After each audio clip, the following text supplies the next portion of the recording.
Hey guys, it's Jedi Lex, and welcome to the third episode of Beyond Tatooine, where I bring on different collectors to talk about how their love of Star Wars originated, as well as take a look at and kind of chat about their collections. And today I have none other than Ricky from Pop the Bounty Collector. So how you doing today, boss? I am doing good. I'm in episode 3. Mama, I made it. Heck I yeah. I made it to mean, episode 3. you're doing big things yourself, so love the Rebels collectors, love everything you're doing. But could you tell us a little bit about your channel, what you kind of focus on, and where people could find you? Well, you can find me on YouTube, Pop the Bounty Collector, Instagram, Pop the Bounty Collector. What is it? Is it Twitter or X? I don't know what it is, I but kind of plug both. Pop the Bounty Collector and TikTok Pop the Bounty Collector. My channel is solely focusing on collectibles, unboxings. I first started with Funkos. That's the name Pop. Funko Pop collector. Been collecting since 2013. The most I've ever had was 1,900 Funko Pops. I think right now I'm about 1,100. Kind of sold a lot during the last couple of years. Moved into a smaller place, but yeah, big Star Wars fans. Just as recently, you'll be seeing my videos. I've been going to hunts on Ross because your boy's trying to ball on the budget. You see the background right there. I just got into the vintage collection and Black Series. Shout out to my boy Star Wars Sith for getting me into this stuff. But yeah, it's all about collectibles, And then I have the podcast with Tony, aka Star Wars Sith, and we talk just about collecting, the hunting, the deals, what's new, what we're gonna do in Japan when we go in 2025, retro gaming, pretty much just two guys that's been friends for over 2 decades, that's been collecting for over decades, and could give out tips, tricks, and just talk about anything that's coming out. But pretty much that's my channel. During the Star Wars Disney Plus shows, I also do predictions and spoiler reviews. That's something that I'm trying to get into as well. And then I'm waiting for 2024. I'm going to do my first vlog in a mega con, going all 4 days. So that should be on my channel as well. So that's Pop the Bounty Collector right there.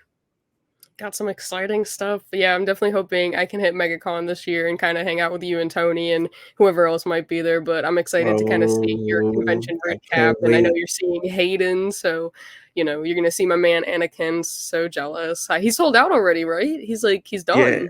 I believe he sold out. I jumped on it quick. Last year I was kicking myself because Tony got it and he got it again, I think in London. Him and he did the duel in London. Hmm. And I was big on not doing photo ops because I've done it in the past. So I've done plenty of conventions. I've done the one I can remember that I spent a long time and spent money on was Norman Reedus. I was a big Walking Dead fan, so I spent $100. I thought that was a lot back in the days for a photo op, and even it was $100 for his autograph. The guy, what's his name, Jason Momoa, did a photo Oh, op with him because he was in Game of Thrones. So I've done a lot of photo ops in the past, and when you go in, it's just like, and then you're out. So yeah, you get to meet them for those couple of seconds, or maybe if you're lucky, a minute, a full 60 seconds. But for me, I felt like it was a lot of money. So I was just I took that photo up and started focusing more on autographs. But then after a while, standing in line, you be in a con, like the longest I stand was like about an hour and 20 minutes, but it was for the great Stan Lee. I got his wow. autograph before he passed away at MegaCon, and that was 102. So at the time, like you think about now, right? We're in 2023. If I say you could get Stanley's autograph for 100, people would jump on it because Yeah. it's cheaper now. Hayden Christensen's autograph, I think it was 150 if you want his regular picture that he has at a table, 200 for Black Series and Funko Pops, 250 for a helmet or something big. So yeah, the prices have gone up. Inflation is even hitting cons. But yeah, I'm really excited. As I wanted Hayden, I said, you know what, do it now. because you get it, you get it out of the way. It's a memory you're gonna have. And I love Darth Vader. I love Anakin Skywalker. Attack of the Clones is my favorite Star Wars movie. Spoiler, in case that was a question. But All good. hey, so I had to jump on it in that moment. Nice. Yeah, I haven't I think I've done like the photo ops at the booth, not like the actual photo op where you like kind of meet Mhm. them and then go to the room. But do you feel like you get more one-on-one time when you kind of do the autographs versus where you do the photo ops? Because I I haven't really do done a like photo op like that. I do like the autographs, even though the autographs kind of are fast as well. I Hmm. feel with, and this is not all. I think it really depends on the actor and their personality. But For sure. sometimes they'll ask you how you're doing, what's your name. Oh my God, this collectible is dope. I don't have this. They'll sign it. What do you want it to be signed? Do you want it to be personalized? Do you want a photo too? Because sometimes you could take a photo with them at the booth that costs a little bit, or at the table, signing table. But when you go in for photo op, it's a time.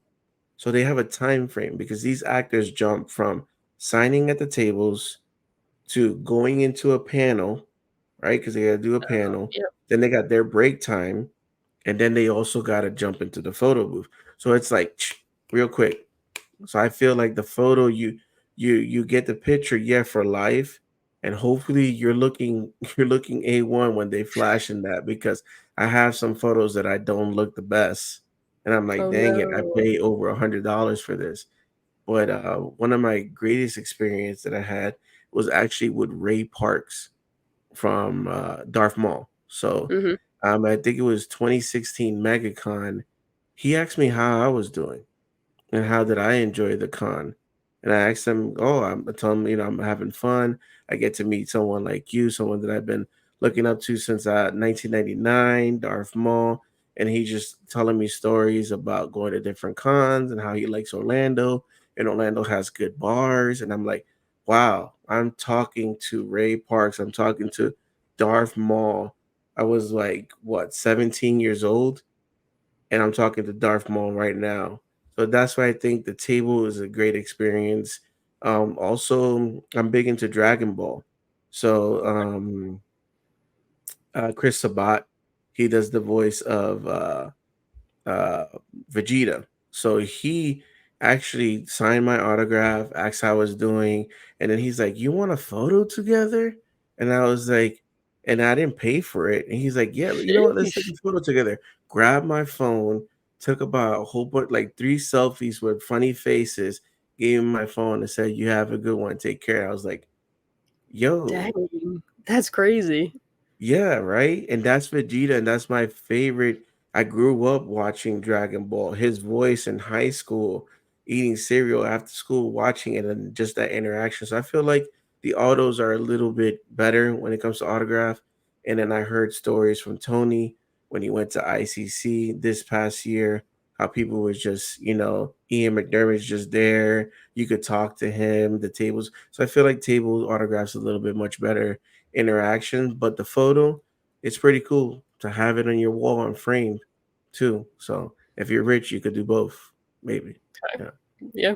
Yeah, I've done the tables and I've kind of I did it for 2. I did it for Matt Lantern and then Ashley Eckstein. I did Mm. like the autograph like selfie kind of package cuz I feel like it's usually like 20 bucks more and I'm kind of like, you know what, spend the $20 rather than like the actual photo op, but each time cuz I've also met Steve Bloom who does Zeb and I each time I've Oh, done the autograph, like, at the table, like, they talk to me, they ask how I'm doing, like, Ashley, I was telling exactly. her about the Ahsoka pop that I was having her sign, she was like, "Wow, like, this is so cool," like, so I've really enjoyed my table experiences, I just haven't really done a photo op, but I don't know how much better that would be, and I feel like you probably get more out of the going to the table and waiting, but I've waited in lines for, like, 2 hours, like, Ashley's was probably the longest line I've waited in.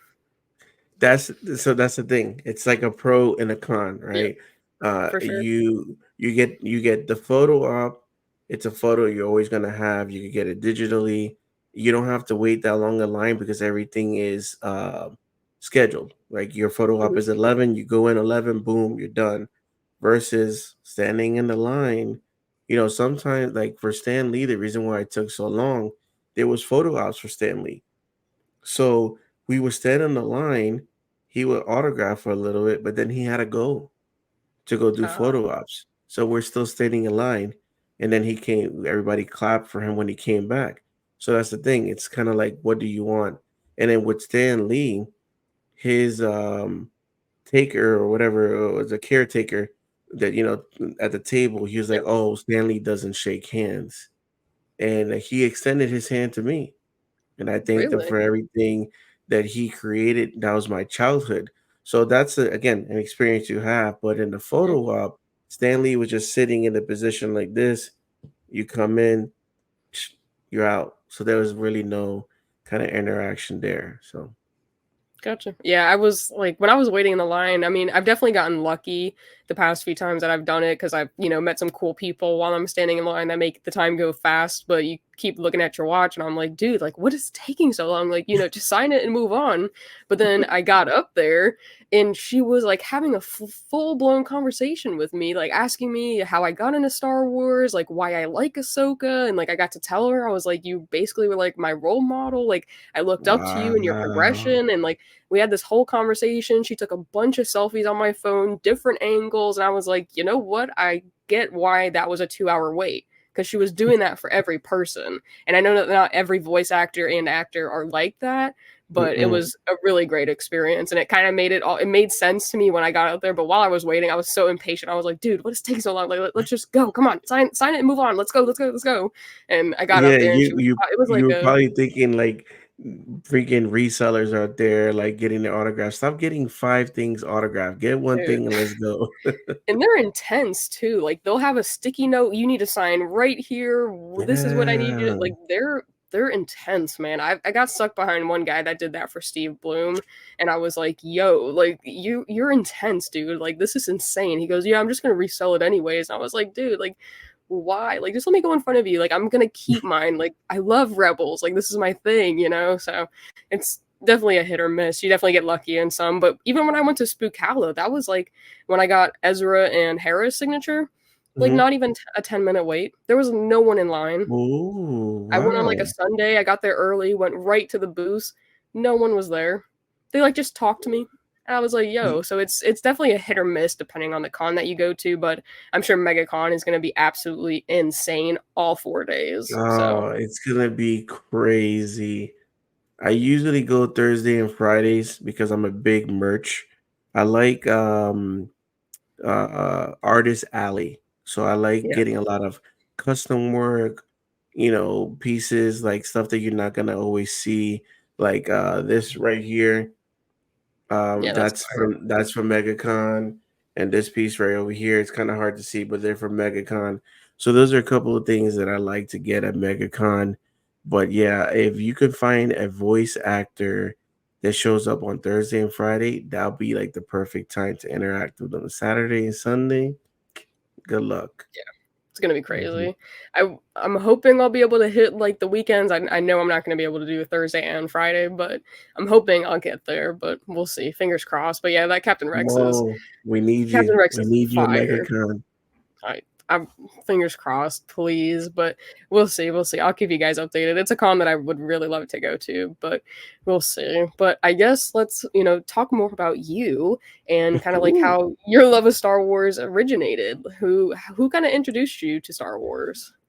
So Star Wars fans don't come at me, all right, because I'm a Star Wars fan, okay?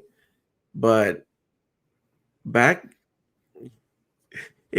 back in the days, I couldn't tell the difference between Star Wars and Star Trek. Thought they were the same. Um, Star Wars used to rerun a couple times on TBS, so I kind of knew the name of Luke. I knew the big spoiler that the guy in the black suit named Vader was his father, but that's it. And so then 1997 comes, okay? I know Jedi Lux, that was before you were born. Oh, but 1997 comes and they decide to do a special edition in the movie theaters. All right. So I see it and I'm like, yo, this is dope. That's the same thing that they have in TVS because that don't look like the same thing. Because of course they made it all, added special effects to it. They upgraded it, and it's commercial like in the movie theaters. And I'm like, okay, Yeah. I need that. I need to go there. So during the summertime, I used to go to Boca Raton because that's where my uncle stayed down. So I'll be out there for like 2 weeks at Boca Raton, my uncle and my cousin Artie. And I said, yo, Theo, my uncle in Spanish, I want to go see that Star Wars. And he's like, I got that. So, we're New Yorkers. So when he's like, I got that, I'm like, looking at him like, come on, man. I might want to go to the movie theaters to watch. He goes, I got that. I got all three movies. Hold on. So he goes to his room. He brings out the OG VHS set, and we spend the whole weekend watching all three movies. So it was at that moment, that weekend, I remember we had pizza. Again, he was a single father, so we had pizza and we had lasagna, and I think we had like chicken wings the other day, but we watched all three movies, and at that moment, I fell in love with Star Wars. Now, my Yep. stepdad loved Star Trek, but like the old school Star Trek back in the days, right? So then that started like the kind of like little rivalry, like Star Wars is better than Star Trek. So Star Trek fans, I'm sorry, Eh, Star Wars is It is better. what it is. Okay. So that was the moment, and then 2 years later, 1999, episode one comes out. So to me, that's why the prequels hit for me because that was the first movie that I saw of Star Wars in the theater.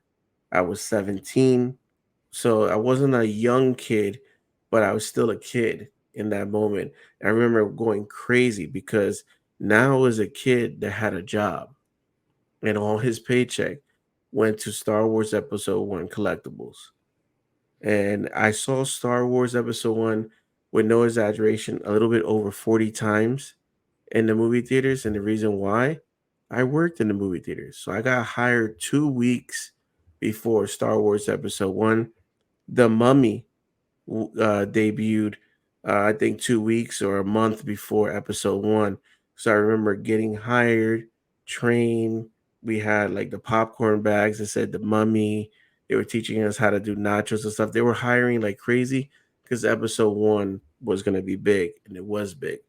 So it was kind of like '97. My uncle, introducing me to Star Wars, watching all three movies in order, fell in love with it. '99 just sealed the deal. And ever since then, Star Wars fan. Nice. So did you start working at the movie theater because you knew that it was coming out? That's Y- okay. Your boy was smart at 17.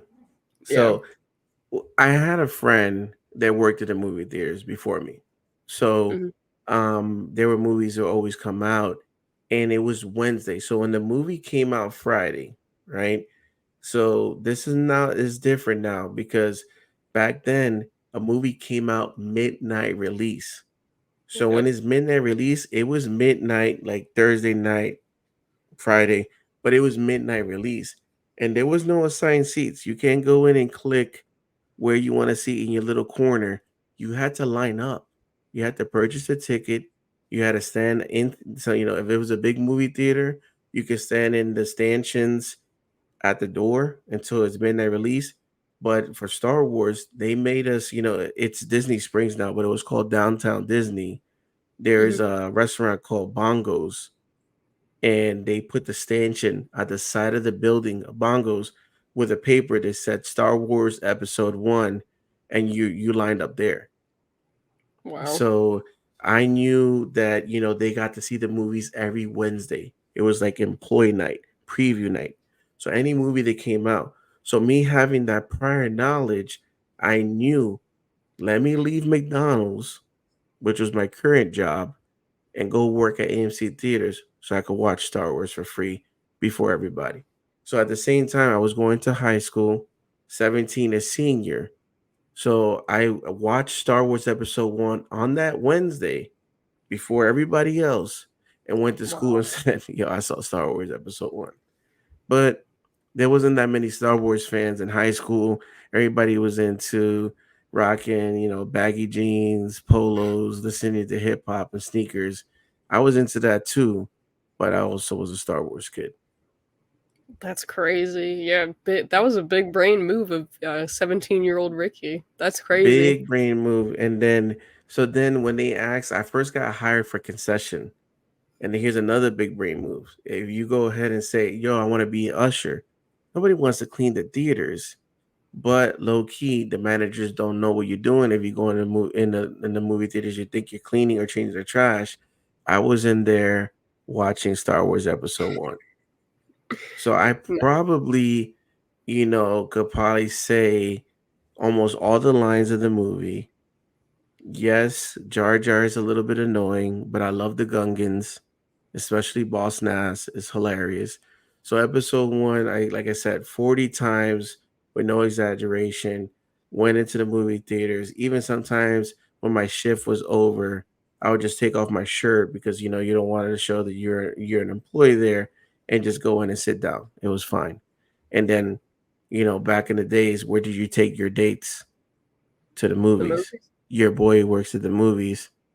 I get it for free, but she don't need to know that.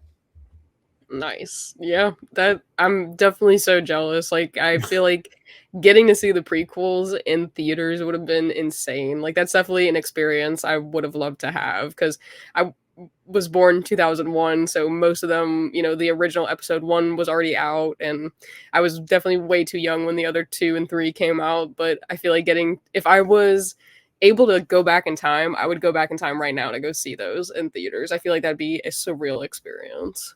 It So, it was good, and I'm sorry that you had to deal with the sequels.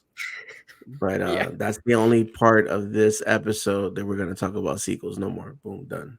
Yep, that's it. Yeah, those are the first like actual Star Wars movies I got to see in theaters. But I did this year actually get to around like May 4th get to go see Return of the Jedi in theaters. So Yes. that was pretty amazing. Didn't it I've hit seen it, different? at my yes, it did. I've seen it on my home TV and stuff, but then getting to sit there with the popcorn, I was like, this is it. Like I've made it, Yes. So it was cool. My whole family went with me because I'm a big Star Wars fan. So that we all went and it was like a whole big ordeal. I got to take pictures under the, Return of the Jedi sign. Like it was a great experience. So I wish they would like rerun the like the prequels in theaters because that would be crazy.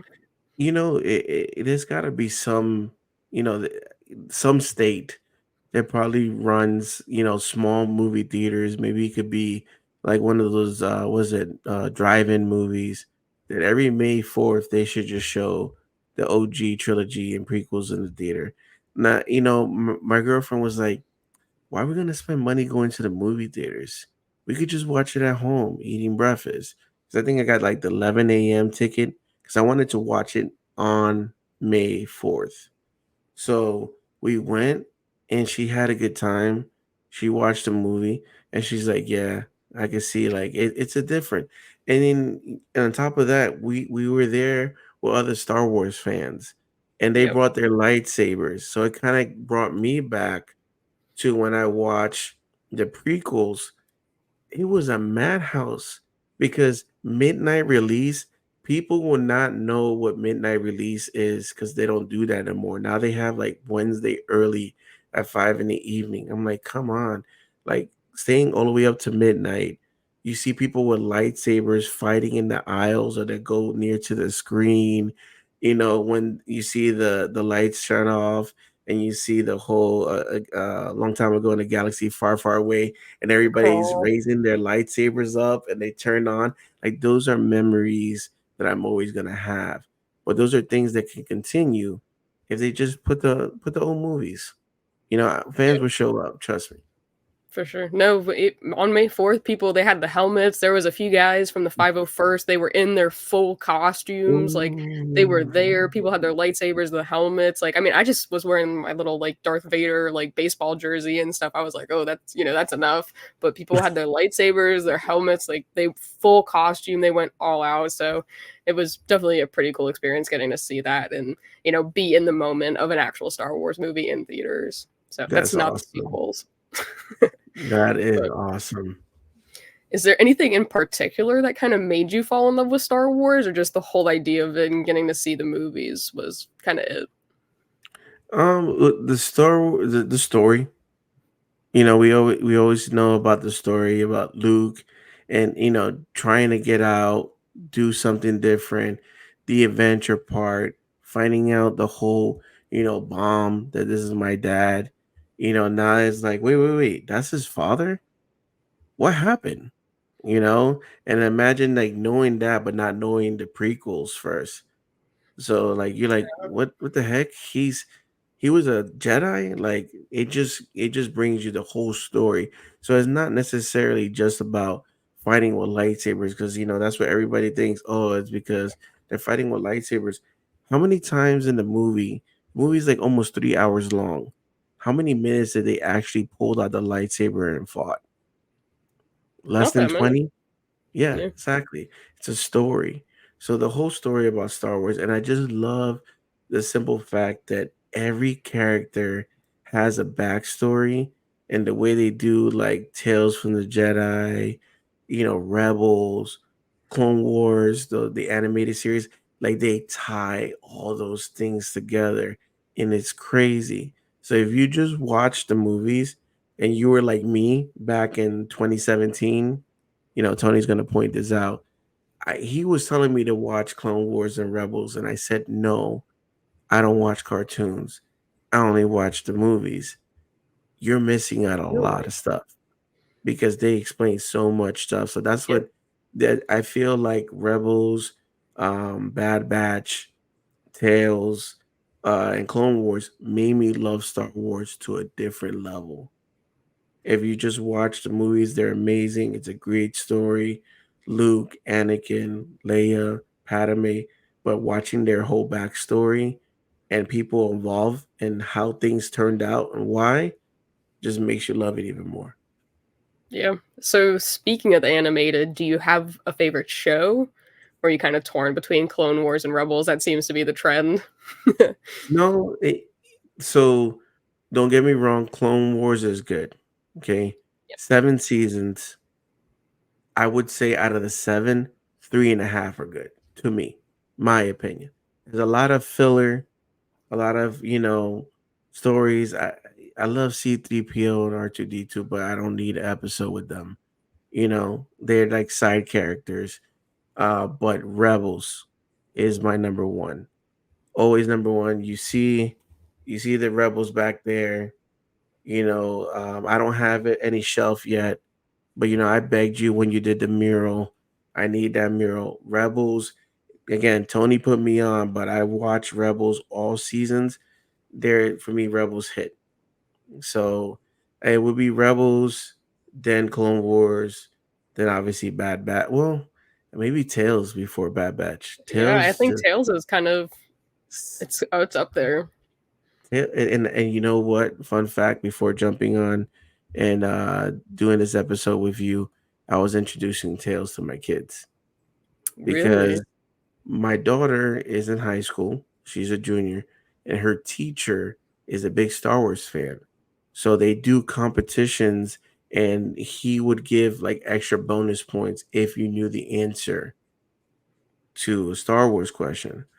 So her bonus question was, who was the apprentice to Darth Sidious after Darth Maul? She didn't know. Obviously, they Googled it. It's Count Dooku. So we're eating dinner. Literally tonight, we're eating dinner. We're talking about this. And I said, Dooku was a Jedi. And she's like, he was? And I said, do you know who his master is? And he's like, no. So I said, Yoda. And she's like, what? Let's go to Tails. We go ahead and watch it. So that's Immediately. something. No, we gotta go watch Tails. So that's something that again takes it to the next level because this it's very hard to take Tales and Rebels and Clone Wars out of our heads now because we watched it multiple times. But to Yeah. me, I can remember to a point where I watch Attack of the Clones and I'm like, who the heck is this guy Dooku? Who is he? Literally, I was like, you went from a badass Darth Maul spikes, red eye, double lightsaber to some old guy, Colonel Sanders looking like guy with a cape with the blade like this. So I'm like, Per who is this guy? But if you watch Tales, you'd be like, oh, Yep. You okay. definitely get a whole new side to him. So Yes, I yes, Tales you is do. definitely up there for me. I think I'd probably put it at third too. Rebels is Mhm. my favorite for sure. Clone Wars close second. They're almost like this to me. I But think what saved Clone Wars is that season 7. That yep, season 7 should have been in movies, to be honest with you. It felt like I was watching a movie. When that dropped, Tony was like, "You need to watch this." And he was like, "After you watch this episode, text me. Let me know what you think." And it was so good. Even from the opening lettering in red, and I'm like, "Yo, what's going on? Am I in the movie theaters? I'm in the living room watching this." So they should have put like season 7 could have been in the movies, pretty much. they may do it. I mean, who knows? They have a lot of upcoming projects, so who knows? I mean, I feel like getting the flashbacks from the Clone Wars and Ahsoka was like so awesome. Mm. I was like, wow, like I watched that. Like I was there for that when that, aired, and it was really cool to kind of see that. Is there any project in particular that you're kind of excited about in 2024? I know Theory just put out his video of, all the projects that are coming out like Acolyte and, Skeleton Crew, Bad Batch season 3, etc. So I'm excited for Acolyte.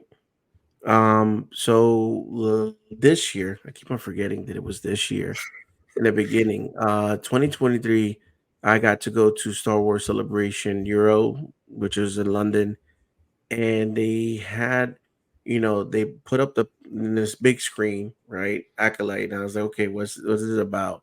And all of a sudden, a Wookiee comes out, and it's a Wookiee with a lightsaber. So it was a Jedi Wookiee that came out to the stage, and I was like, "What?"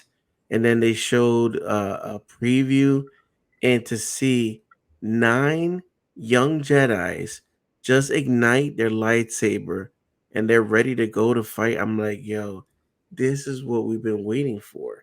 We only got a little bit of a taste of it in Attack of the Clones and the whole, Geonosis Mhm. Coliseum when they were fighting, but we really don't get to see that many Jedis all together fighting.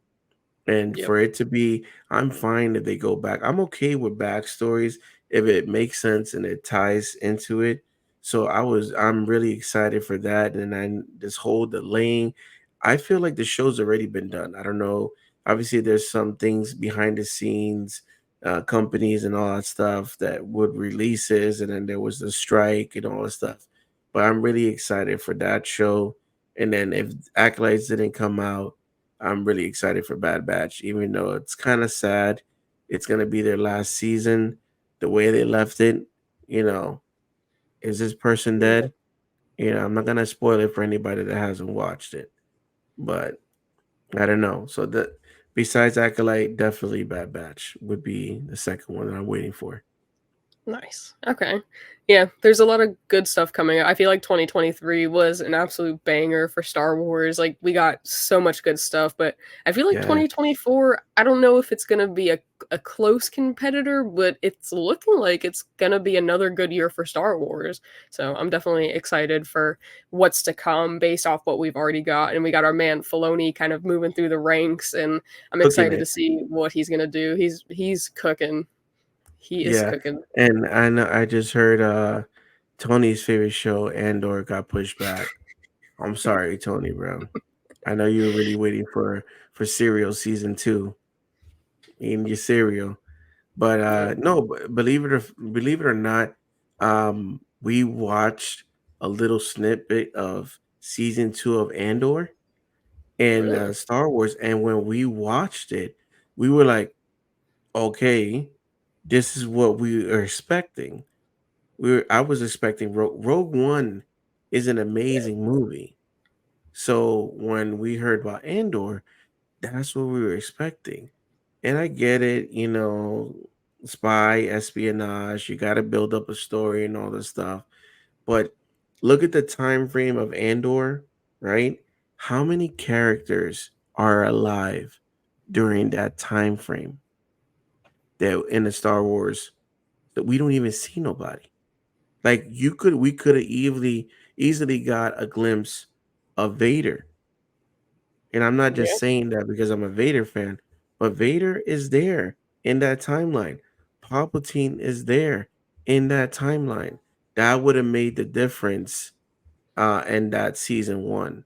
But season two, from what I seen, looks a lot. What they gave us looks like a lot of like Rogue One. So kind of a little bit excited for that. But then I heard it got pushed back. So I know some people that's not their favorite show. I didn't really mind it. I didn't think it was terrible. It definitely could have been paced a little bit better. And mhm. yeah, I feel like getting, some cameos from some characters that we know and love rather than a whole new set of characters. But I kind of like that aspect that we got different people. But they even teased Vader in Rogue One, like at the end, he was, there. So it would have been cool to kind of see that. But maybe in season two, we'll get that. So, I mean, I'm excited to kind of see where that's going to go. They could have used my boy Hayden again.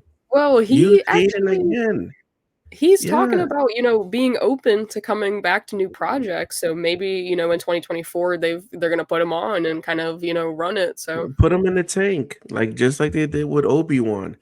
He's still alive in that. So if this is leading, right? We're talking about leading to Rogue One. That's where this series is gonna end, pretty much, leading to yep, the movie. Darth Vader was in the movie. it So was. why not have him with other inquisitors roaming Yeah. around? But that's what I don't know if this is a question of yours, but if it's it is one of your questions, what is your dream Star Wars project? No, but that's a good one. What is your dream Star Wars project? Darth Vader. Just call Really? the show Vader. I want to see it in nice red letters with a black background and call it Vader.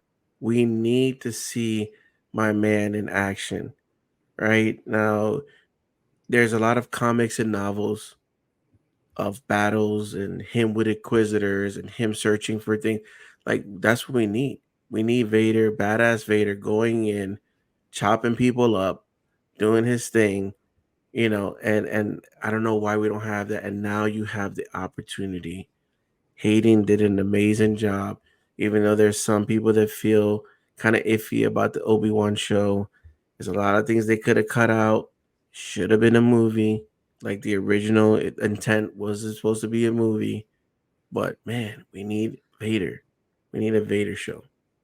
And they Yeah. could do it right now. If you're watching Disney, do it now. Hayden is alive. He's perfect. He's ready to go back to work. He's ready to wear the suit. Make a Vader show. Yeah. That's crazy. I mean, that's a Yeah. good question. I would love to see a new Vader. Have you read some of the Vader comics? Because I feel like that series, like that run, the Darth Vader comics, I love them. Yeah. They're so Well, cool. I'm a lazy reader, so there's a thing called YouTube. Yeah. So Never I heard of it. type in Vader and I hear a lot of the explanations. They give me the summaries and all that stuff. They put the pictures on there. I put a lot of stuff on YouTube. It's funny that Mhm. I'm on YouTube. Never thought that I would be on YouTube. But YouTube has always been in my life because I choose YouTube over cable. I don't have any cable internet. I have Disney Plus, Netflix, and then the internet for YouTube. So YouTube is always running when I'm cooking, if I was studying, if I was doing something. So I like to listen to like a lot of people's reviews on comics, summarize, or even audiobooks on YouTube. Awesome. Definitely, I feel like I'd be interested to kind of listen to some of those comics. So if you have like a good person, definitely send it to me because I like reading the comics, but I know there's a whole bunch of other comics that I don't have that I feel like I have every other one or every other three, and so I'm kind of like missing the stories in between what happens Yes. between comic one and then five, and I don't know what happens in two to four. So it'd kind of be cool to see that and do some more research. But I would love to see a Vader project. I'd love to see a Revan I, project. I It's was crazy. this close from getting the Darth Vader comics, but I'm one of those people that this is why I tend not to watch new shows, especially animes, because once I invest my time in something, then I wanna buy the Funko Pops, I wanna buy the figures, I want a T-shirt. I'm deep diving in the internet to find out more backstories. So I was like this close from getting Darth Vader comments, and now it's like, Ricky, don't do it because then you're gonna want the different variants, and then you're gonna want a 9.0, 10 point sealed, and then it's like, I already went down. I'm big into Power Rangers, so when Power Rangers came out with comics, I got so much, and we'll kind of go through my room tour. You guys gonna see, but I got so much in the closet that it needs to be displayed, but unfortunately, your boy don't got his room yet. We're working on plans, but I got enough to probably to fill two rooms. And there's more collectibles at my parents' house, which I like to call the vault. Because if I go to my parents' house, I'm pulling out stuff that's probably 20 years old. Sheesh. Wow. That'd be crazy to kind of see what stuff you've got.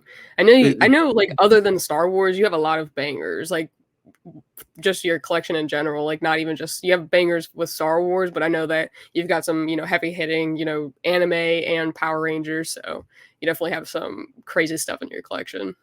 yeah, a lot of people first it came out with Pop the Bounty Collector, and obviously it's me with the Mando helmet, Mandalorian, Bounty. Star Wars has always been number one, but I always say Star Wars is 1A and Power Rangers is 1B because big, huge Power Ranger fan. I got a massive collection of um they're Megazords, right? But Hmm. they're the Super Sentai Megazords from Japan, so they call them mechas. And I Wow. probably have over 15 Japanese mechas from all the different years. Again, all this is boxed up, but I used to have them all out displayed. So I'm big into Power Rangers, and then I'm a huge Batman fan. Batman has been my favorite superhero since 1989. Michael Keaton. um, I just fell in love with it. He didn't have no superpowers. The only superpower that Batman have is that my man got money. So when I found Yep. out that he didn't get bit by no spider, he didn't get electrocuted. It's just a rich man in a suit, and he gets black and blues. Once you take that suit off, he's gonna have scratches. So I'm like, yo, that's amazing. And I remember for 3 years straight, I was Batman. Then my mom had to tell me, "Are you sure your ear is falling off the Batman? You don't want to change it?" I did not want to change Batman. So Batman forever would be my number one superhero. And then anime growing up, high school, Dragon Ball. Dragon Ball Z was the big one. It was very annoying coming out, and you're watching a fight, but the fight took like 8 episodes. So, and I didn't even know that was anime because to me back then, Dragon Ball was just a cartoon. That's what I watch. But when I find out about more of the anime world, the mangas, and then my daughter and my son are into anime, so they got me into Demon Slayer. Some of Yeah. my coworkers at work got me into One Piece. So little by little, I'm getting into anime, so I know a little bit more about that. But definitely, it's the top three would be Star Wars, Power Rangers, Batman.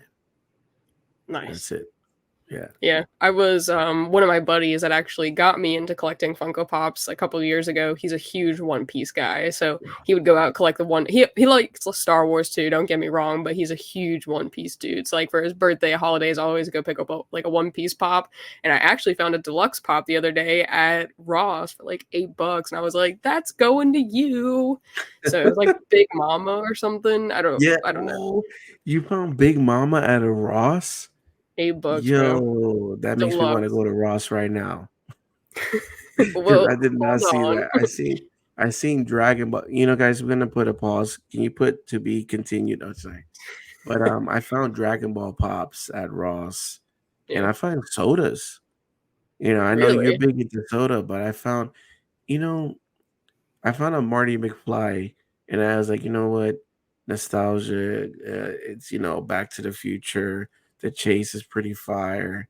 Didn't get the chase. Spoilers. If you watch my video, but there's this Ursula um soda that's just sitting there for the last 2 weeks at Ross sealed. And fun fact, Little Mermaid's my favorite I guess Disney princess. I don't Sure. know. Something for redheads, Ariel. But I was like, man, should I buy that Ursula? What if that's a chase? It just gets very tempting. It's 4.99. But yeah, they got sodas over there and Funkos, like you said. But I never seen Big Mama, so if I see Big Mama, I'm picking that up. It was like up towards the register, and I was like, yo, like what is this? So I just picked it up because I know I don't even know if he has it at this point, but I was like, for $8, like whatever, like if he has it, he has it. If he doesn't, this is a steal. So I picked it up or whatever. But I haven't actually seen any sodas. And for the first time yesterday, I think, when I was at Ross, I saw the first Star Wars Funko Pop, which was like a major domo. Most of the times I see like a lot of, Ooh, like I've seen a lot of Jurassic Park. I've saw like a yes. BAM collectible, so I haven't really seen like too much. I mean, there's some Marvel pops, but I haven't seen too much Star Wars Funko or Funko sodas at all. So Mm-mm. that's interesting. Yeah, I haven't. The four Rosses I went to yesterday, and I scavenged. I didn't see a single soda. But yeah, I was going crazy. But my Rosses are a mess, dude. I don't. Are your Rosses like that? It looks like a bomb went The, off in there. yeah, it's terrible. The Ross is by my job. I didn't even want to go to. So I live in Florida, if you guys didn't know, and I live in the capital of vacation called Orlando. So a lot of South Americans come here, and I'm half South American, so I could say this. I'm half Ecuadorian. They come here and destroy the store. So when I went to Ross, I wanted to go to the register area to look at collectibles that's near my job. I feel bad for the Ross employees, and they're working to midnight. The Ross Yeah, by my house, they're closed at midnight. yep. That is crazy, They and have it's crazy it's holiday hours. crazy holiday hours, and the store is trash, trash, and they barely got cashiers. It's always like one or two cashiers. And the So, line is so long. It's like almost it makes me not even want to pick up any items. I'm like, for $4, is it even worth waiting in this line? But I've done it. I did it. I don't think I'll go back to Ross until after the holidays, probably. But I keep seeing a lot of the same stuff. I don't know if you've noticed that, but I've definitely picked up, like, at least on the ones in my local area, they all have pretty much the same thing. well, Same yeah, Ahsoka I've been Black seeing a lot of series. Ahsoka Black series, Ahsoka Vintage, but they occasionally the one that's nearby my house been refreshing a lot. So Really? I've seen some new stuff, some stuff like crazy, like I don't even know if I have it What's your near. craziest Ross pickup? The craziest Ross. Well, to me, it's crazy. Yeah, to Uh, you. see, no, it's not. It's too far. But it's a Pudgy the Pig Power Rangers Lightning Collection. So, Lightning Collection, I guess you could say it's like Black Series. For for Power Rangers, but it was in Mhm. a lunchbox. So it came with a lunchbox because Pudgy the Pig eats all your food. And I want to say that that went for like $35. It's the Wow, whole lunchbox, the weapons, big size, crazy detail, 8.99. So insane. I'm like, at this point, me and Tony and our Rebels podcast, we talked about 2024. Do we just wait? Do we play the waiting game? Because they're gonna have to go somewhere, right? If nobody goes and pre-order, and we not necessarily boycotting, but if we're like, no, we're just gonna wait, then they're gonna be full of product. They're gonna have to send it to somewhere, and we'll get it at a cheaper deal. Because what's the point of spending our hard-earned money when in a couple of months, 6 months, 8 months down the road, it's gonna be 4.99? And that's what We talked about oversaturation, mass producing. They're making so much, but they're not doing the limited stuff. We need the Yep. limited stuff. That's what collectibles like. We like, to show our collection and have other collectors go, "Wow, you got that? There's only 500 of those made. How did you get it?" And there's a story around it. But now it's like we're gonna make a whole bunch, and now they're sitting on it, and then they're sending it. It's crazy to get a Black Series figure for 9. $5.99. I Yeah. never collected Black Series or vintage Till now. collection until now. It's if it's cheap, it's my price. And even with Funkos, if unless it's a San Diego Comic Con release, New York with a number and it's limited, I'm just gonna wait. Like Funko Shop exclusives are not even exclusives anymore. I remember when Funko Shop first opened their website for selling, it was hard. They had like the cereal collection, Tony the Tiger, Bigfoot. Like these were all Funko Shop exclusive that sold out quickly. Toucan Sam sold out quickly. But now it's like every Tuesday they come out with some Funko exclusive, and now they're at Five Below. Yep. So I'm gonna Yeah. wait. Five Below has been going crazy right now, especially the one by my job. They're getting cases weekly. We spoke to the manager and she's nice. They get cases weekly of Funkos. That's crazy. And there's chases there of shows that I never heard of, but I'm one of those people that if I don't know what show this is, I'm gonna leave the chase there. I'm all about the collectors, no reseller here, no trying to hurt anybody's pocket. I'd rather have that person come in that knows that show if it's anime and go, "Oh my god, I found the Dang. chase," you know. So what? It goes for a couple bucks, but I'd rather leave it for somebody else. I'm there for Star Wars. I know that sometimes Star Wars goes on there, and then any anime chases that I know, like One Piece and all that stuff, I'll go there. But if I don't know it, I leave it. But Five Below and Ross, that's the way to go if you collect Funkos and Black Series, Hasbro. Now they even have Nintendo Series. It's crazy. Yeah. Ross is definitely. It's.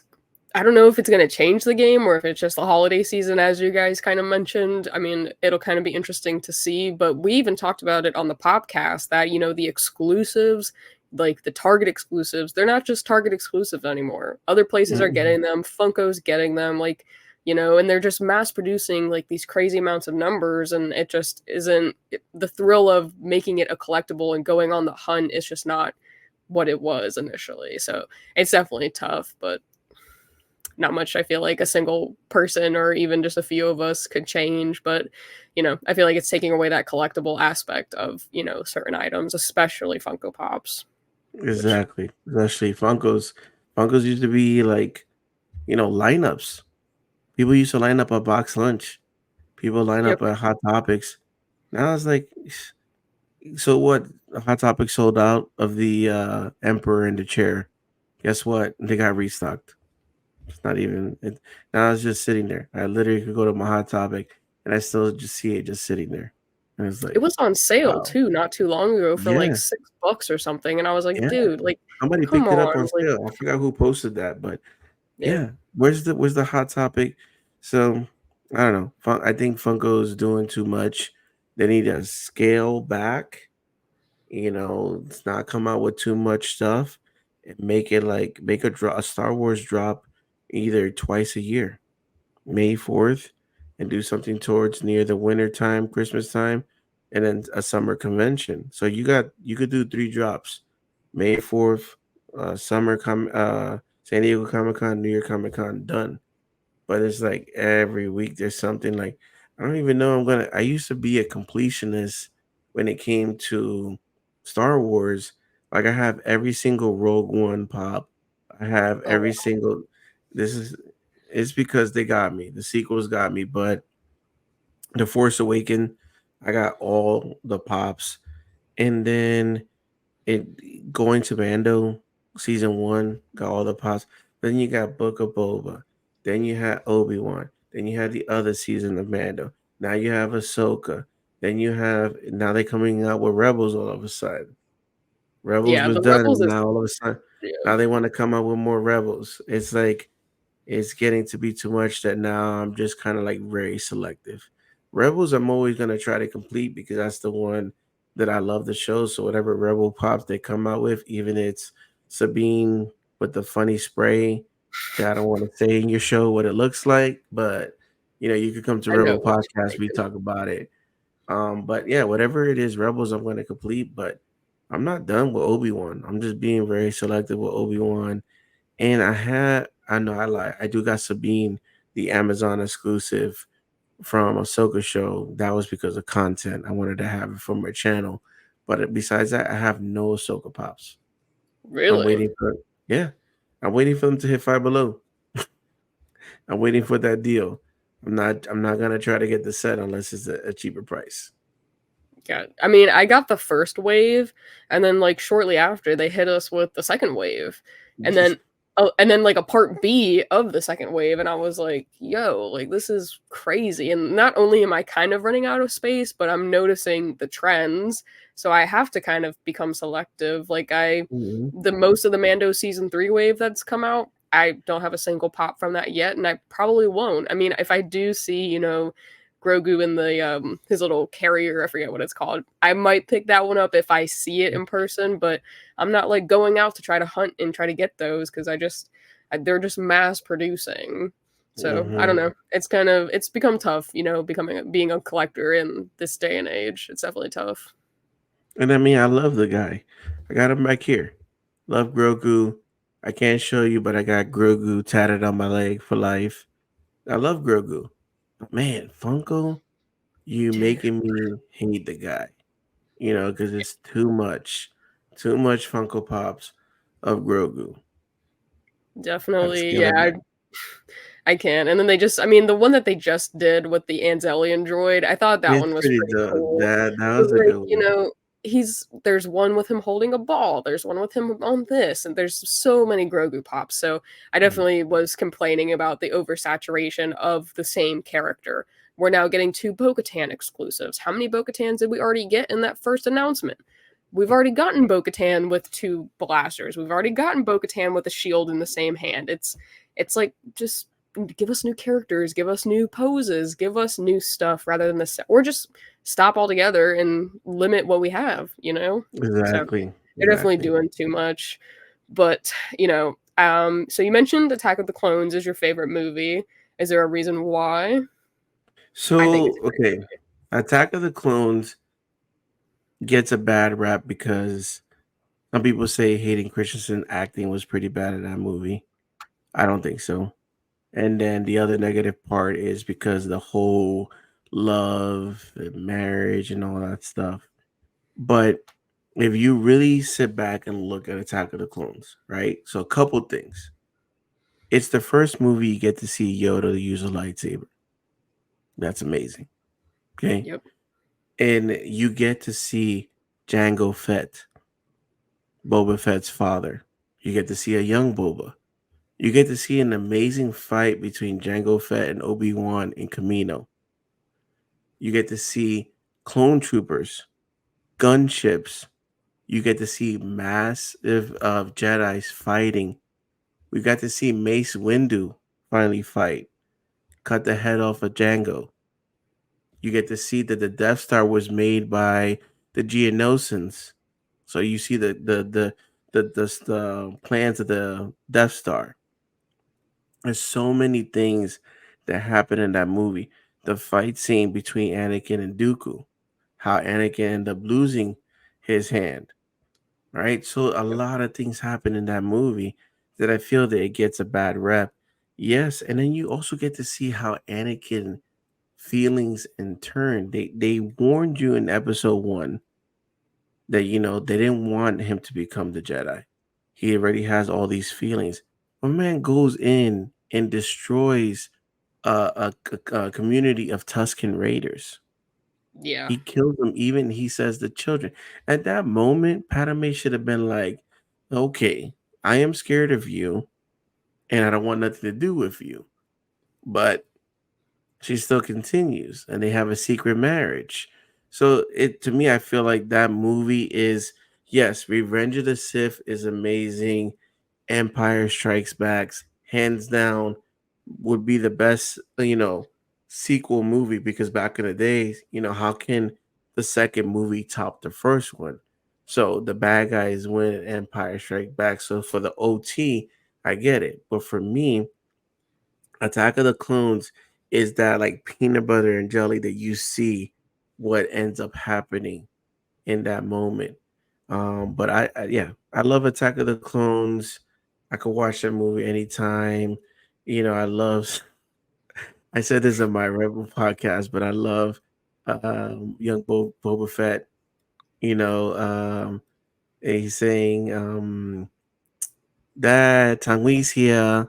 Like just looking at a young Boba Fett, and he's giving an attitude, learning that he was a clone.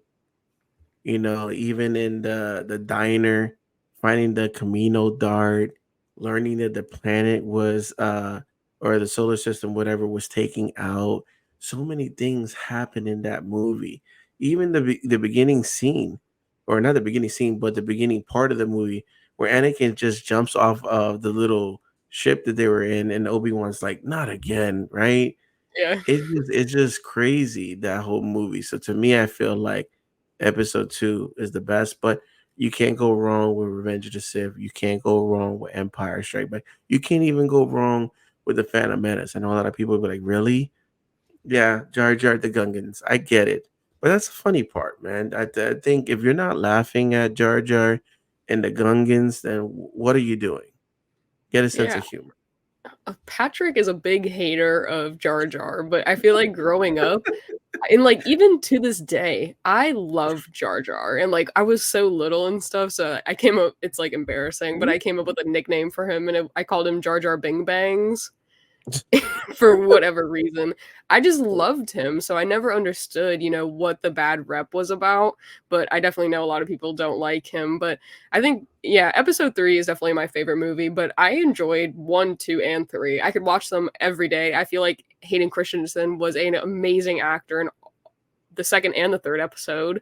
So I don't get what the hate is about, certain aspects of it. I can try to understand and like try to take a step back, but I feel like I love them. And I don't know if that's just cuz that's what I grew up on and I watch it Mm, on repeat all the time, but he definitely gets hate. Jar Jar gets hate. I don't get it, but I try to. I try to get it. I try to see where Patrick's coming from, but I'm like, that's my guy. That's Jar Jar Bing Bangs. Jar Jar Bing Bangs. But I think what people need to understand, it's kind of like what I always say, Jordan and LeBron. Take it to sports, right? Everybody wants to compare Jordan with, or LeBron to Jordan, and there's an argument and all stuff. They're two different players, two different type of games, two different positions. There's no comparison there. So same thing to me, the way I look at Luke and Anakin. Yes, they have the same Skywalker last name. Yes, that's his father. Yes, they both became Jedis, but they both became Jedis in different ways. You know, Mhm. Luke got trained at an older age, so he already experienced all these feelings way, way back. And he got trained by Yoda and Dagobah, and a little bit of with Obi-Wan. So he really didn't get the full training that Anakin did. So they're two different people. So you can't compare the old trilogy to the prequels, because they're two different people, two different stories they're trying to explain. So when you take that into content, you really get to see the true good story of Anakin Skywalker. That was a very good analogy, Ricky. I Mm. like that because I'm a big basketball fan. So that was pretty cool. But yeah, no, I totally get what you're saying. They're definitely different. But I know that you mentioned Vader earlier. You'd love a Vader show. Is that because Vader is your favorite character? Or who Did is your something? favorite character? Did you hear something just break? I don't think so. No? Okay, something felt, but It may be in my house. Let me check my collectibles. Anything fall down in the background? No. Anything precious. The Theron's on the floor. Brought to the floor. But no, yes. So Vader, I think my love with Vader as my favorite character from Star Wars definitely had to be the whole Anakin, the transition of Episode 3. Seeing him go into the suit, what made him like that whole. We make fun of it now. Don't try it, Anakin. I have the high ground. But seeing that scene, like it does something different to me because I feel sad. I feel sad for Anakin. I feel sad in that moment where he was trying to do what he thought was best to save the one that he loved because he couldn't save his mom.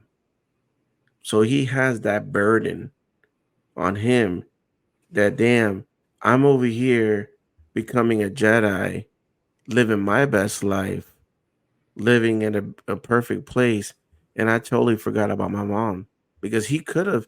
I mean, 10 years passed.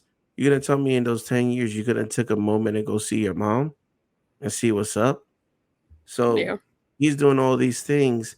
He has that burden now that now I lost a person that's my mother. I can't lose Padme. And in that whole process, he loses his best friend, kind of like a father figure, but more like big brother.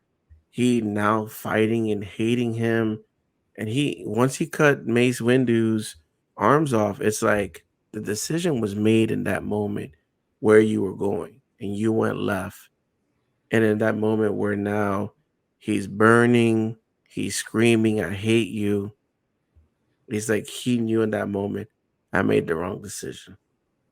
And then for him to wake up and ask what happened to Padme and she's gone and he's wearing that suit, it's a sad man in that suit. He has a lot of hate, there's a lot of sadness. So if you take all those things and think about it, in life we make decisions. And sometimes they're not the smart decisions, but we live with those decisions.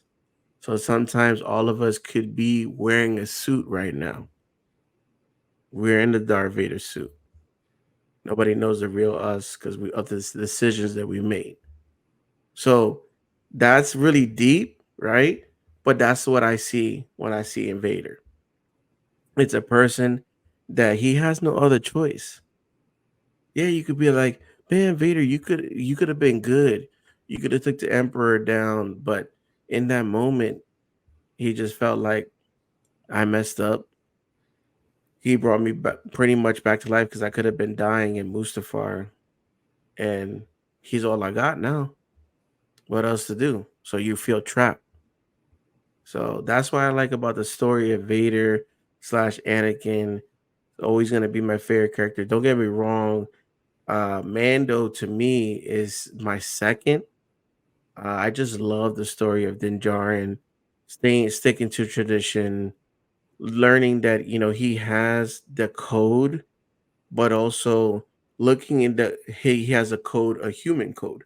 He could have killed Grogu, or he could have. Well, he did bring him to them, but he didn't have to go back for Grogu. So that to Yeah. me, I felt like even though sometimes we all got our code, so people could say you have your faith, but sometimes you're gonna look at things and say, I'm gonna break what I usually do because this is the right thing to do. So that's what I like about Mando a lot. And it was just an amazing season one, season two, season three gets a lot of backlash. There were some good moments. I just felt like you know, showing up to Mandalore happened too fast.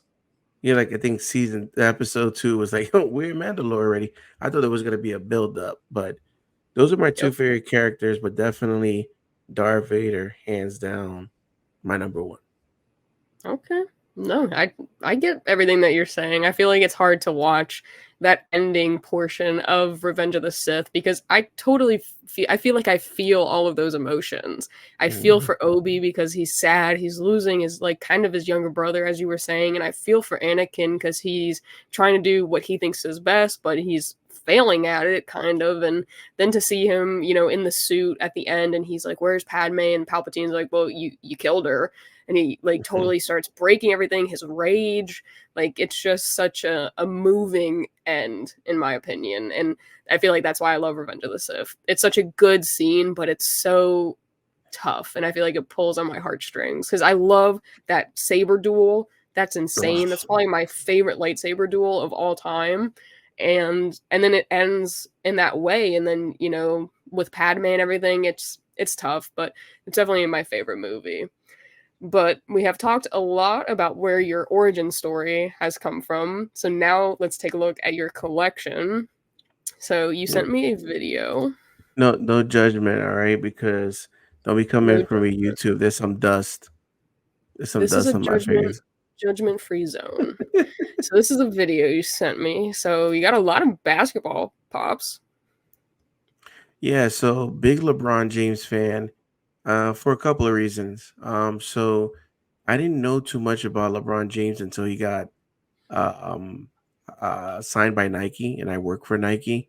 But Hmm. they called him 18-year-old pimple faced kid with a tattoo in the back called the Chosen One. So there was a lot of haters already coming straight out of high school. And again, I'm loyal to my brand, which is Nike. And Nike put like this big, campaign. We even had somebody that came into the store and they were teaching us about LeBron James and the shoes that are coming out for him. And he had like free samples of t-shirts that he was giving out to the employees. So it was for that moment, I was like, you know what? I like when people are against someone, I'm gonna root for that person. So LeBron is not used to or used to people hating him. So sorry. Do you hear any noise in the background? No, No? you sound Okay. Just wanna crystal make just clear. wanna make sure you don't hear any noise in the background. I got the little kids in here. Sometimes they could be a little bit rowdy. All good. But yeah, that's what I rank LeBron James. So I don't know if you want to go back to the top part, but I have LeBron James. I got Steph Curry in there. I love his game. I wasn't the Got biggest, Kobe. tallest guy in when I played basketball, but I love shooting threes. Threes, I was really good at shooting threes, so I love Steph Curry for that. And then of course, had to have Kobe. Now, I know a lot of people might not like this answer, but I prefer Kobe over Jordan. And Interesting. it could be because, maybe I didn't like Jordan. I love his sneakers, but I Yeah. didn't like Jordan. My family's from New York, so Knicks fans, Jordan used to destroy the Knicks all the time. So I hated Jordan in that moment. And then I moved on here, I became a Magic fan, and he destroyed the Magic too. So I did not like Michael Jordan, but Kobe, to me, Kobe's the GOAT. So to me, I pick Kobe over Jordan. And yeah, if you're gonna say who's better between Kobe and LeBron, of course it's Kobe, man. Kobe is just a man works hard. I had stories for days of Kobe going into the gym at 5 a.m. after losing game six of the NBA Finals. That's ridiculous. You just lost a championship. You think you'd be upset, pissed off. I know I would be pissed off. I'll probably have some rum in the cup, drinking my ass off. But no, he goes the next day and goes practice because he's going to join the USA team. That's crazy story. So those are my NBA pops. I don't have all the NBA players, but Steph Curry, LeBron, and Kobe, those were B. And I do have, I want to say every single LeBron pop. So, well, Really? no, I don't. There's a friends and There's family only that's three of them? no, there's more in the background. Oh, okay. Like, yeah, it goes stacked all the way to the back. But Gotcha. there's one that's gold, so I don't have the gold LeBron pop. That was a friends and family that Funko made for them. And I thought I was your friend, LeBron. Why I didn't have one? We'll talk about that next time. And then we move a little bit down, and I saw you've got some sodas. So you definitely turned to the dark side on that one. Yeah, definitely turn on the dark side. I got, a couple sodas. You see my first Lego, which is the Yoda starship. So Jedi starship, you see Yoda there. So that's not fake. Will and Tony, they get on me because I buy fake Lego minifigures. Those are legit, okay? You got some open Funko Pops that I've got doubles on. So all those that you see Funkos that are open, I actually have doubles. Nice. Um, and then those are like mini mystery figures. They used to come in the smuggler bounties. So you see Palpatine with the lightning, you see Darth Maul, and I forgot. Oh yeah, old man Luke in the back in between Okay. them. And then yeah, you see the Funko sodas. I got the big Vader soda.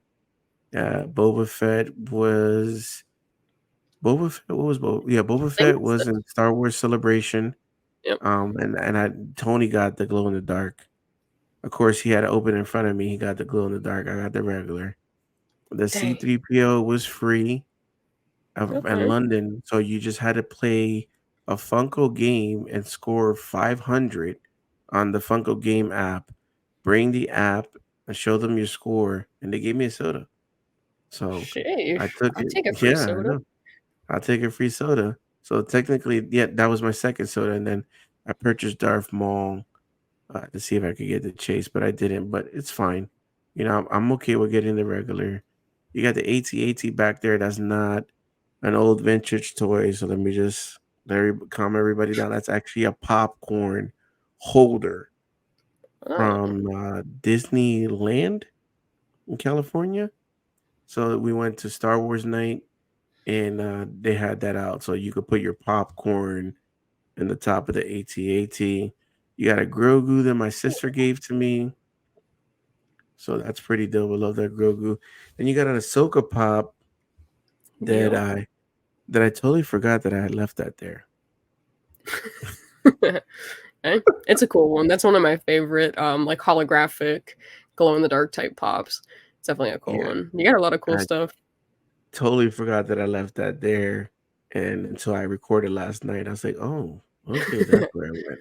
You're gonna Probably see, guys, why I forget Funko Pops when we continue going on this video trip. Yeah, you'll see why.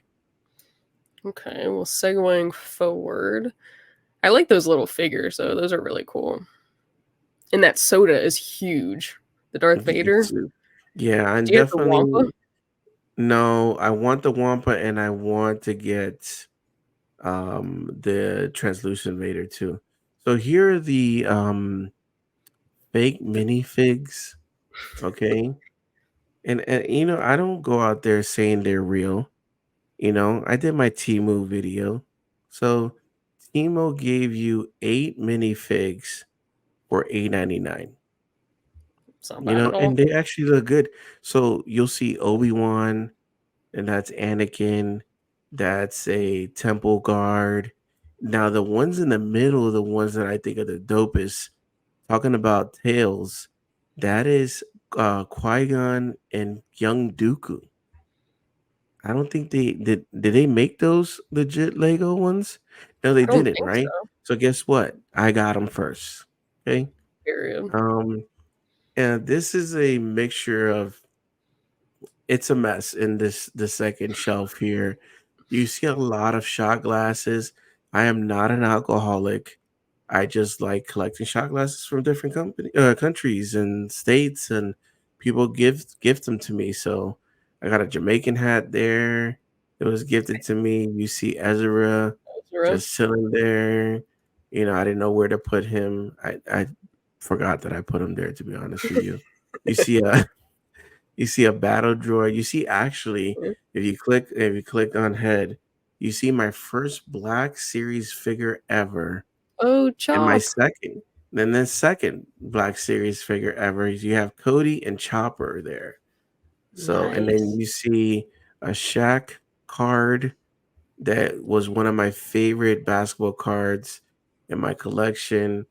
So Shack Attack, Orlando Magic right there. So that second shelf is just a mixture of just here, just hold it there. It's a placeholder. Just call it that. Eh, whatever works for you. But I really like that Black Series chopper. I definitely need to pick one of those up. I saw Tony Yeah. has one too, but I need one. Need Yeah, one. it was a must. It was a must, definitely. And then, okay, this is Ooh, where I the told you guys Power I'm not Rangers. playing. So in the middle, okay, we're going on a hundred. We're going in an hour and 20 minutes. This is probably gonna be the longest episode you ever had. But so in the middle, you see the 1993 Megazord backstory. Your boy received money for Christmas. Every year we go to New York. We get Christmas from uncles, aunts, grandparents. We get money for Christmas. We also get stuff, but we get money. It was tradition that the day after Christmas, our grandmother babysitted us because my mom and dad would go visit friends while they're in town. So the day after Christmas, we hang around with my grandmother, and she took us to Toys R Us in Parkchester, in the Bronx, New York. So your boy bought that Megazord with his Christmas money. Came back, put the stickers on, nice, even, built it, love it. Mom comes back. What did you get? Mom, I got the Megazord. How much money do you got left from your Christmas money? Like $20. $20. What happened to all the money? Oh, I got this. She made me return it. My mom made me return the 1993 Megazord back at Toys R Us because she said that I wasted too much money on that. And I didn't get this Megazord until last year. So I Wow. got it off of Macari. It's missing the power sword, but it was a great condition, out of box, and I'm fine with it. But the one that's, I guess you could say, to the left of it, it's a 2010. Um, it was a basically they came out with it again. So I purchased that brand new in 2010 because your boy had adult money, and nobody was gonna tell Ricky to return it. So I got that one, and then the one that's on the right of it is the Hasbro version because now Hasbro owns the rights to the Power Rangers franchise. So those are the three Megazords. In front of it, you see some smaller build a figure Megazords that the only way you could build those figures is if you bought the other Power Rangers. Like they'll have an arm, a head, a body piece. So I bought, you'll see the movie from 2017 Power Rangers, that had what's her name? The beautiful Becky G. Becky G, if you out there, Pop the Bounty Collector loves you. But yeah, so I got that. There's some Ali specials in the front, 4.99, some Megazords, and then you just got some random Funko Pops, Wreck-It Ralph. That's actually a customized Two Face I was gonna say that one Funko looks Pop. dope. Customized Two Face. You got a Walking Dead, and then you got Jason David Thanos? Frank. Hmm? Is that a Huh? Thanos? Yep, you got Baby Thanos figure there, and then you have Jason David Frank, aka Green Ranger, mask and unmasked. Rest in peace, my favorite Ranger. Oh, And then you go to my love of Nintendo. Believe it or not, those two Marios are from Japan. They were actually figures that they came out when the Nintendo World opened up. Your oh boy wow. was jealous, so I wanted to be in Japan, but I bought them from a collector in Japan. I got some that World of Nintendo figures. So if you see the box behind, you see the Mhm. little cardboard box behind. That box is full of World and Nintendo figures that your boy don't have space for. I'm running out of space. And this is in my living room. So this is where we're starting off. This is a bookshelf that my girlfriend said, okay, you can have this bookshelf in the living room, just this one. But wait, there's more. Okay. So how long have you been collecting? You have a lot of really cool stuff. So this is so collecting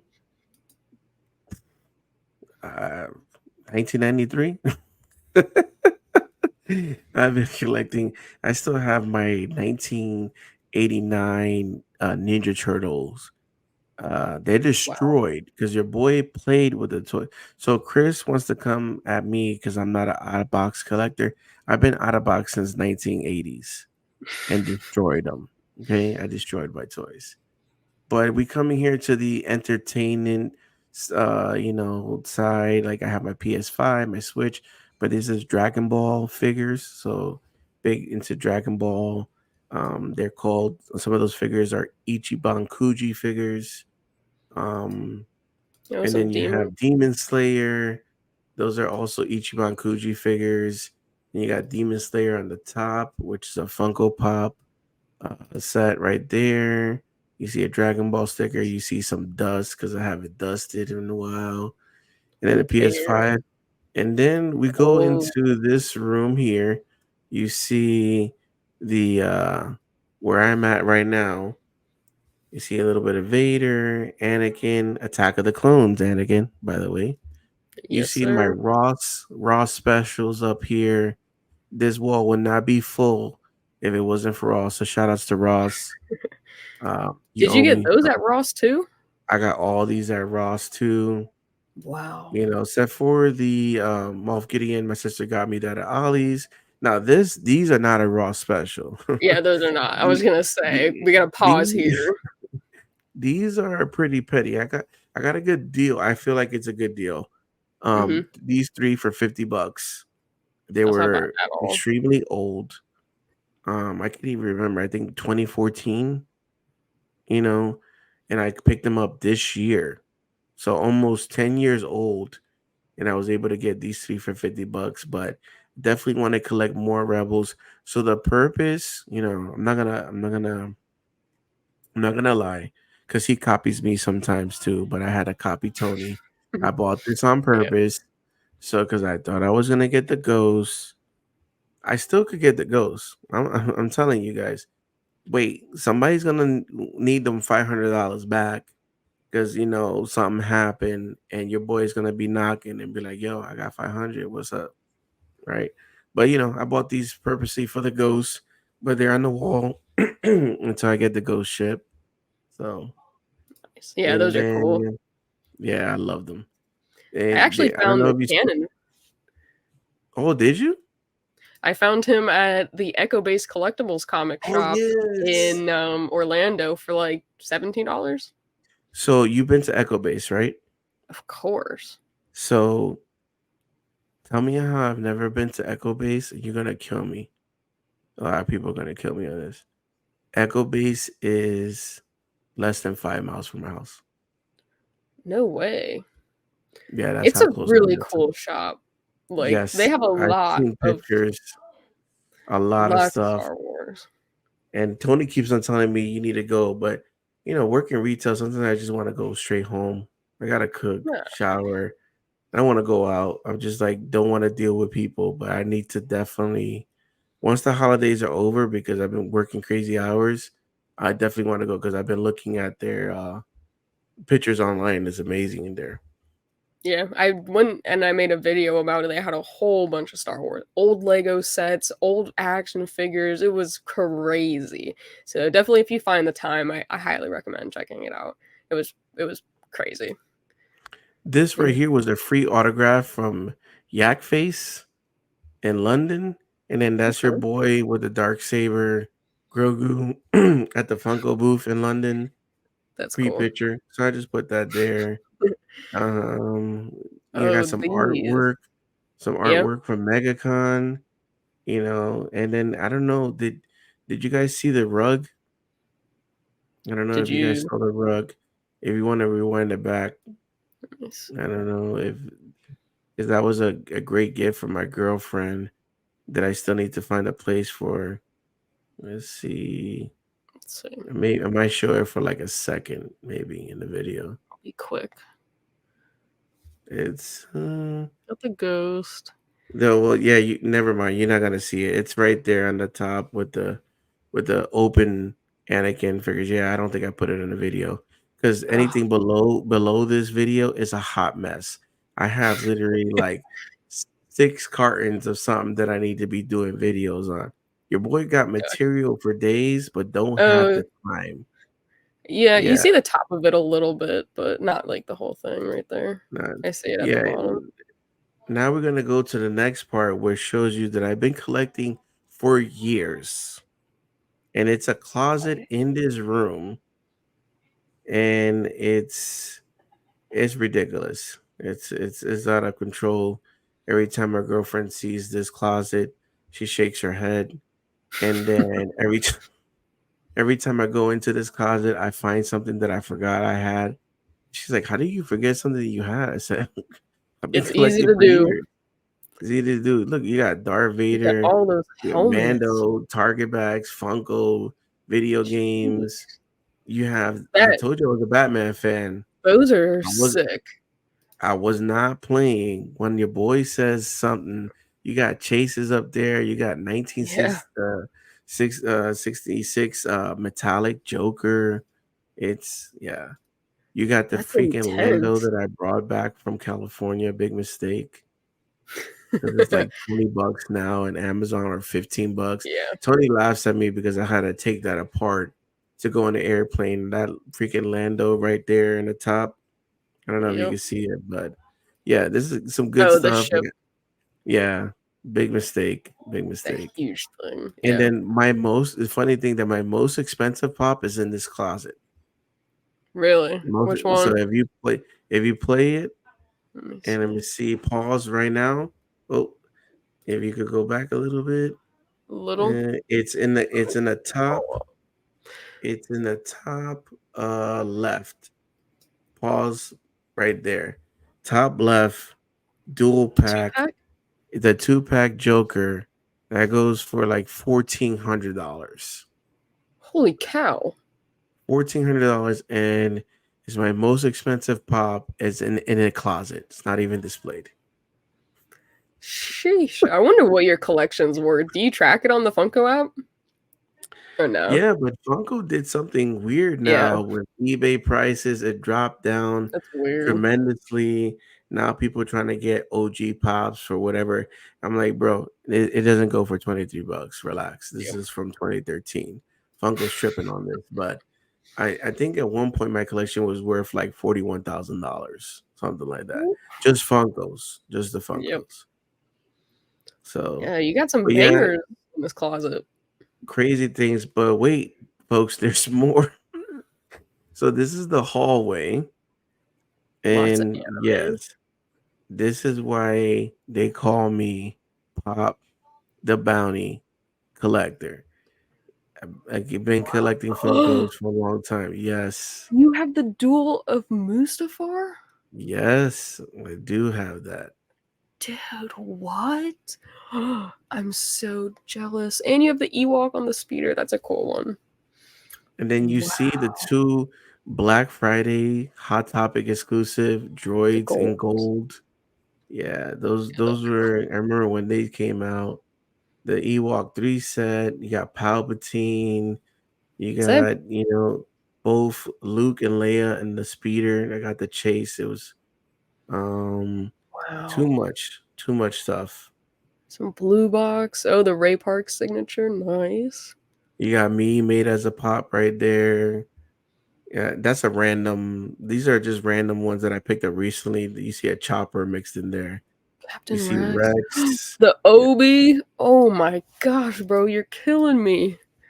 This is yeah. crazy. Wow. New York Comic Con, Dragon Ball pops, some soda cans down there. Too much stuff. What? A lot of the prequels. Appreciate that. That's cool. Definitely love the prequels. Then you got the Rebels collection coming up. When we went to the top, Oh, you you see got some new ones. You Conan. see the Conan. I won that actually in the Conan show. I entered and they sent me a letter that I wanted. Wow. So that was cool. And then you got the Rebels collection right here. Of Mr. Thrawn course, up front. Mr. Thrawn up in the front. You got all your cool lanyards, your passes. Sick. MegaCon for years. See, your boy don't lie. He goes to MegaCon, you know.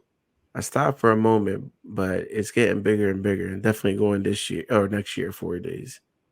for But sure. you have Bad Batch.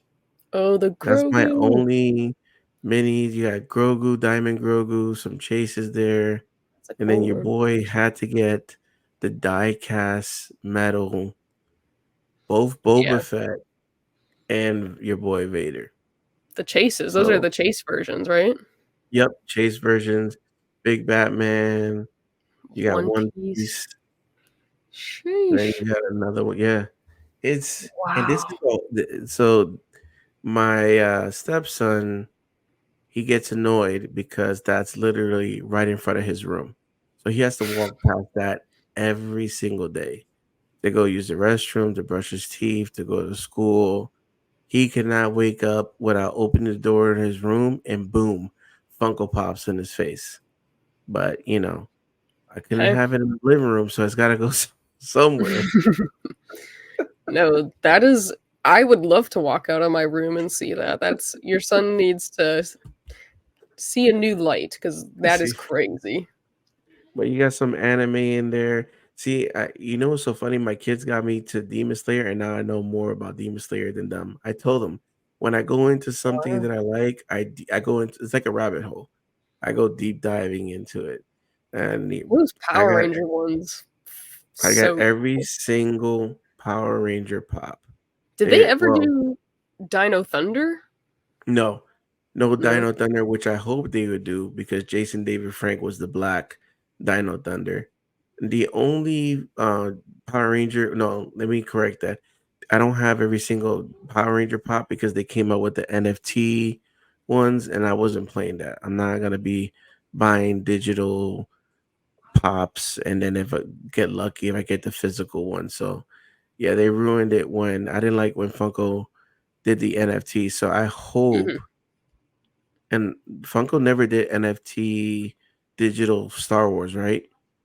I No, don't think so. no, don't do that because Please don't. yeah, I Oh got my upset. god. But yeah, this right here is your Yeah, I had to boy pause. officially Stan Lee autograph pop. So That's it was crazy. great to meet the man, and it was cool that I was able to get it not notarized. I guess what is it? Authentic? What is it? Authenticated? Authenticated. There you go. That's what I was trying to use. Or But did you get right, it, like, graded? no, I didn't get no graded. It's in a pop. It would be something nice to get graded on because it does have a certificate that's actually on top of the pop. I don't know if you can see it in there, but it's a certificate that has the match whatever that sticker right there matches the number on the certificate. But that's another Stanley pop on top of it. You got there goes the certificate right there laying flat. Yeah, I see it. You got Gears of War, which is my favorite video game of all time. I actually got a Gears of War tat on my arm. So back in the Xbox days, if you guys like Xbox 360, World Heavyweight. That was my name, World Heavyweight. Really? But this is my entire collection. I got. You cannot walk into this house and not see something that has to do with pop culture. Like even in the kitchen, I got the cookie jar, Darth Vader. I got salt and pepper lightsaber. I got a Death Star Nice. popcorn maker. Um, you come into the living room. My girlfriend thinks that like if somebody comes in here, they're gonna think like a kid lives here. But I told her I'm a product of the '80s, right? This shirt right here says "Made in the Made in the '80s." 80s. I'm a product of the '80s, and they tell us I don't want to grow up. I'm a Toys R Us kid, so Yeah, it's I love Toys R Us. I was so sad when they closed that down, but hey. So you also sent me a few pictures of your collection. My jaw will probably remain on the floor for the rest of this video because the video you sent was crazy. You have some pops that I dream of having. And honestly, it's cool to see other like collections that aren't just Star Wars because I feel like that's also like a pretty unique thing. Like I would love to collect Avatar Funko Pops, but I just have no space. mm, But I'm a big Avatar girl. I grew up on that one too. And if they did have Dino Thunder, Power Rangers pops, I'd be all over that because I was the yellow Power oh Ranger. Like when I was like 5 or 6, that was my jam. But this wow. was a celebration, right? So this was Okay. celebration, and the cool thing about this is that we didn't remember until the Ahsoka show came out, but there was a sign said, "This is a prop from the Ahsoka show." But, we look at it, we automatically think Rebels, the mural, so we just took a picture in it. But then when we saw it in the show, we like, "Bro, we were right next to it." So thank God I took a picture next to it. Tony has a whole bunch of videos, but Mhm. Tony, you didn't take a picture next to it. So I'm better than you. Yeah, that's cool. I love that mural. There's a company I think that makes like mouse pads for your desk and like it's a Rebels Ooh. mural. I just haven't been able to find it. Someone posted it and I like lost it and I've been trying to find it again because I have like this black one, so I'd love to upgrade it to like a Rebels If type. you find it, please send me that link because I need No, it.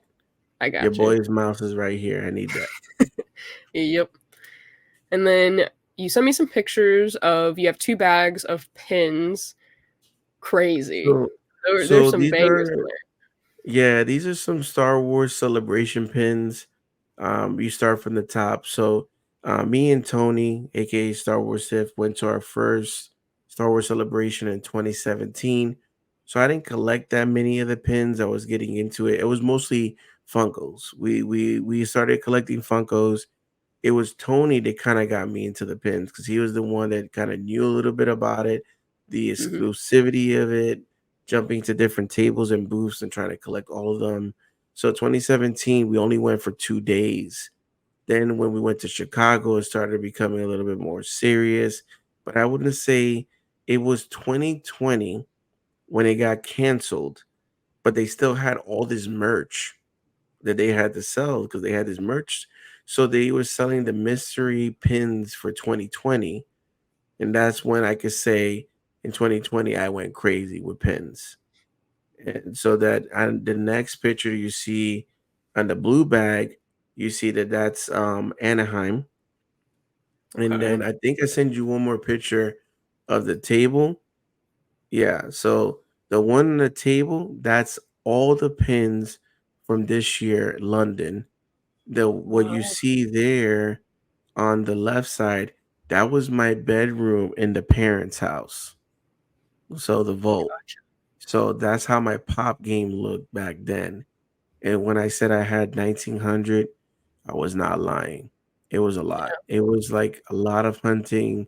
Like, look at this craziness, It's craziness. some Yeah, good stuff in there though. yeah, And good stuff in there. Go ahead. I think if I ever do go to Celebration, I would love to do like a bag like that. Like I'm hoping that when Japan rolls around, I'll be, rolling in that travel nurse money and I'll be able to, take the time off to go to Japan and I'll have all the money to go do that cuz I don't know if it was one of your channel or Tony's, but he talked about, the process of getting the pins and how you kind of have to go to the booths and sometimes you had to buy stuff in order to get the Yeah, pin, like a stance. There was like a stance one, and we were like, yeah, I'm not going to buy the socks to get the pin kind of thing. But I feel like just I like that aspect of it. So I feel like I would love to have like a bag like that, like kind of like a souvenir. Like this is my pin bag from this celebration. and the pins go for money. So They do. I think I'm not in it for the money. So just to get that across, but it's good to know that it doesn't lose its value.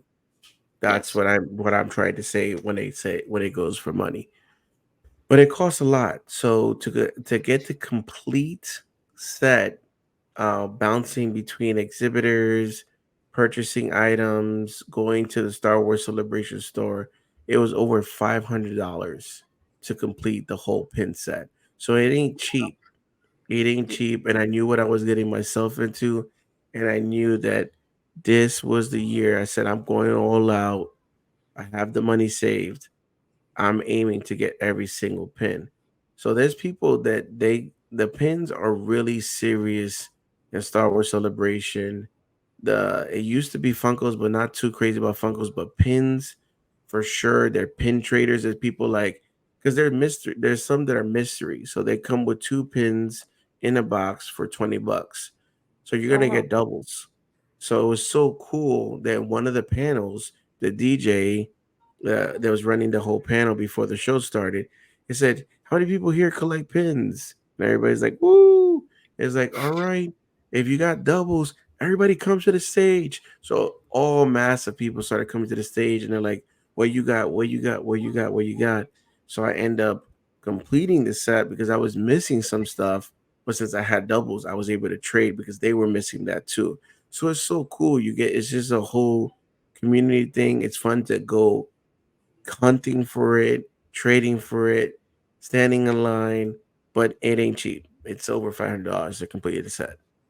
But I feel like the thing with those pins is that they remain exclusives. It's not Yes, oversaturated. They're not mass produced like Funko Pops. Like you get those at Celebration and that's it, you know. that's it. So I That's feel it. like, The you only know, way those you're are gonna true. find something like that is like at MegaCon. I found some Star Wars Celebration pins, but that was a vendor selling his collection. Yeah.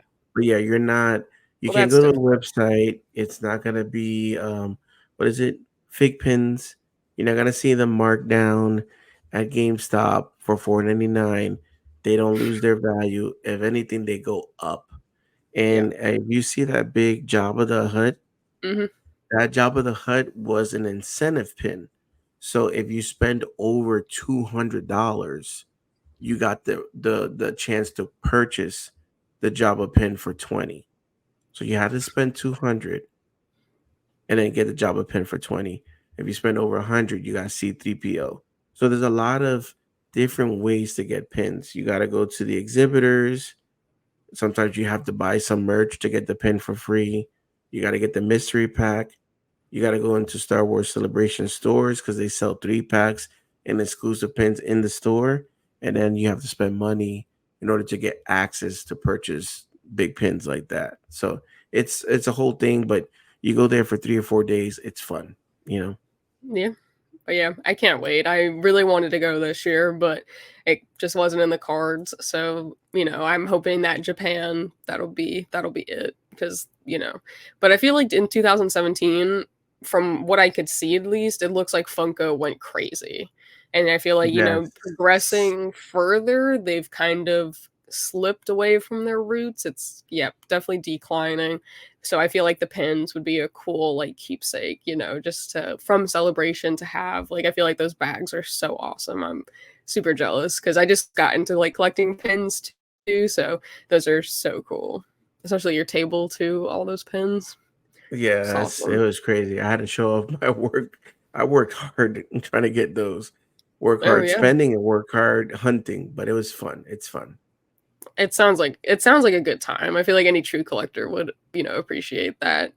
But you did mention your most valuable kind of monetary pop or item in your collection. Mhm. What's the most valuable to you not monetary?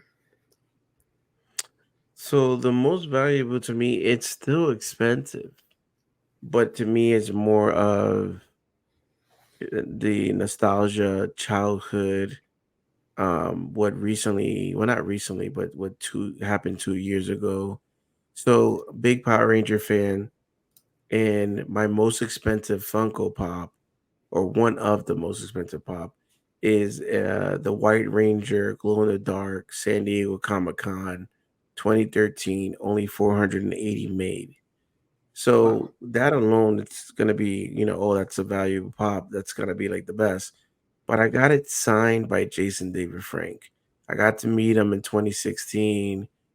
Like I said, this was somebody that I grew up idolizing, wanted to be the Green Ranger, White Ranger, Black Dino Thunder, Red Zeo Ranger, like, you know, and obviously he took his life 2 years ago, so it's very sad. But just to know that I had the opportunity to go to his panel, I got to meet him, cool dude.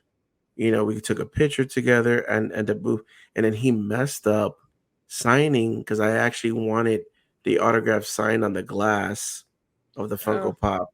He signed it where the White Ranger figures on the box. So then he signed it again for free, and then he gave me another signature for free. So I got wow. 3 signatures and a photo for the price of one. So just a great experience with him overall. So for me, I've told this plenty of time. If I had to sell my whole Funko collection, that's the one. And it's not even a Star Wars one. That's the one that's like crazy. It's not even Star Wars. All the heat that I have in that collection, that White Ranger pop, I would never give up.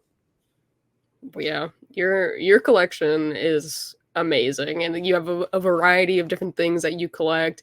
It's not just Star Wars. It's not just Funko Pops. I'm definitely in awe of your collection, and I appreciate you sharing that with me and everyone else watching. So thank you for that.